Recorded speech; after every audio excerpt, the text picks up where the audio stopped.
নমো ভগবতে বাসুদেবায় ওং নমো ভগবতে বাসুদেবায় ওং নমো ভগবতে বাসুদেবায় ওং তৎসৎ। শ্রীমদ্ভাগবত পুরাণ প্রথম স্কন্ধ প্রথম অধ্যায় ঋষিদের প্রশ্ন শ্লোক 1 অনুবাদ হে বসুদেব তনয় শ্রীকৃষ্ণ, হে সর্বব্যাপ্ত পরমেশ্বর ভগবান, আমি আপনাকে আমার সশ্রদ্ধ প্রণতি নিবেদন করি। আমি শ্রীকৃষ্ণের ধ্যান করি, কেননা তিনি হচ্ছেন প্রকাশিত ব্রহ্মাণ্ড সমূহের সৃষ্টি, স্থিতি এবং প্রলয়ের পরম কারণ। তিনি প্রত্যক্ষ এবং পরোক্ষভাবে সবকিছু সম্বন্ধে অবগত, এবং তিনি সম্পূর্ণভাবে স্বাধীন, কেননা তার অতীত আর কোনো কারণ নেই। তিনি আদি কবি ব্রহ্মার হৃদয়ে সর্বপ্রথম বৈদিক জ্ঞান প্রদান করেছিলেন। তার দ্বারা মহান ঋষিরা এবং স্বর্গের দেবতারাও মোহাচ্ছন্ন হয়ে পড়েন।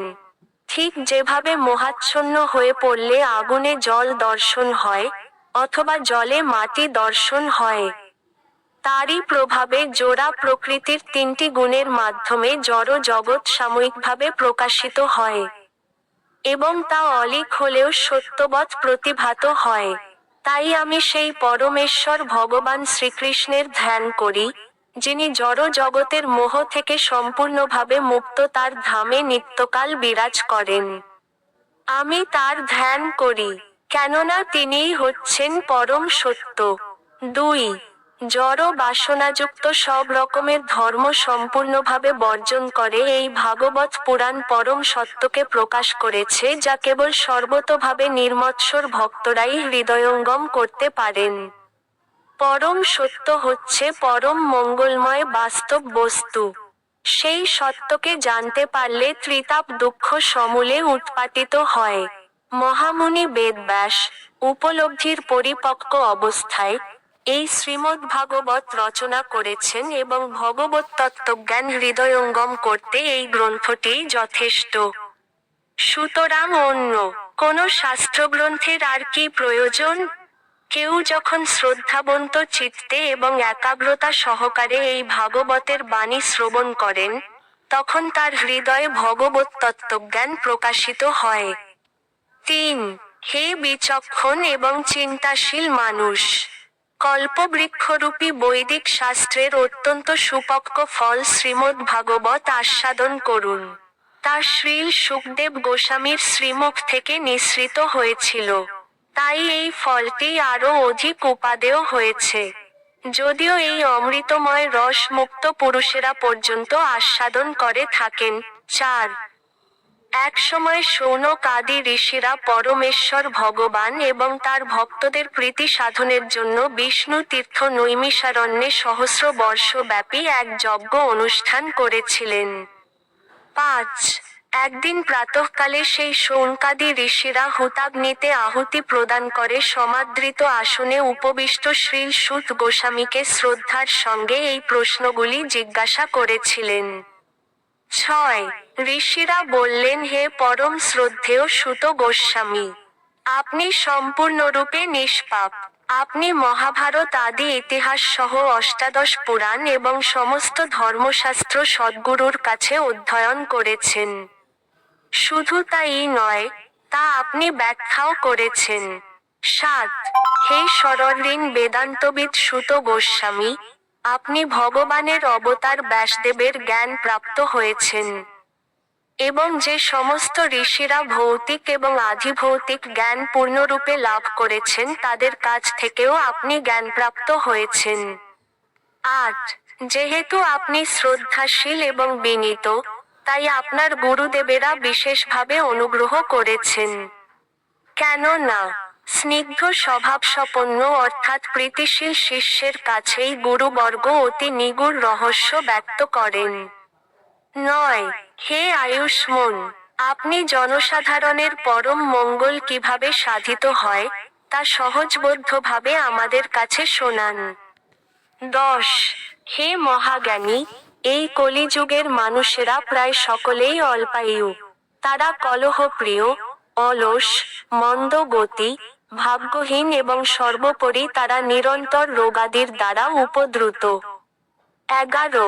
বহুবিধ শাস্ত্র রয়েছে এবং সেই সমস্ত শাস্ত্রে নানা রকমের কর্তব্য কর্মের নির্দেশ দেওয়া হয়েছে, যা বহু বছর ধরে বিভাগক্রমে পাঠ করার ফলে কেবল জানতে পারা যায়।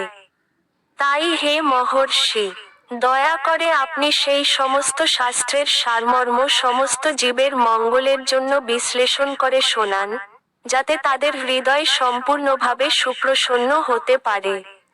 12 হে সুত গোস্বামী, আপনার সর্ববিধ মঙ্গল হোক। আপনিও অবগত আছেন যে কি উদ্দেশ্যে পরমেশ্বর ভগবান বসুদেব পত্নী দেবকীর গর্ভে আবির্ভূত হয়েছিলেন। 13 হে সুত গোস্বামী, যার অবতার এবং আবির্ভাব সমস্ত জীবের মঙ্গল এবং সমৃদ্ধির জন্য হয়ে থাকে, আমরা সেই বাসুদেবের লীলাসমূহ শ্রবণ করতে অভিলাষী। আপনি অনুগ্রহ করে গুরু পরম্পরায় লব্ধ সেই জ্ঞান আমাদের কাছে ব্যাখ্যা করুন। কেন না তা শ্রবণ ও কীর্তনে উভয়েরই কল্যাণ সাধিত হয়। 14 জন্ম মৃত্যুর ভয়ঙ্কর আবর্তে আবদ্ধ মানুষ বিবশ হয়েও পরমেশ্বর ভগবান শ্রীকৃষ্ণের দিব্য নাম উচ্চারণ করতে করতে অচিরেই সেই সংসার চক্র থেকে মুক্ত হয়। সেই নামে স্বয়ং মহাকালও ভীত হন। 15 হে সুত গোস্বামী, যে সমস্ত মহর্ষিরা সর্বতোভাবে পরমেশ্বর ভগবানের শ্রীপাদপদ্মের আশ্রয় গ্রহণ করেছেন, তাদের সঙ্গ প্রভাবে অর্থাৎ দর্শন মাত্রই জীব পবিত্র হয়।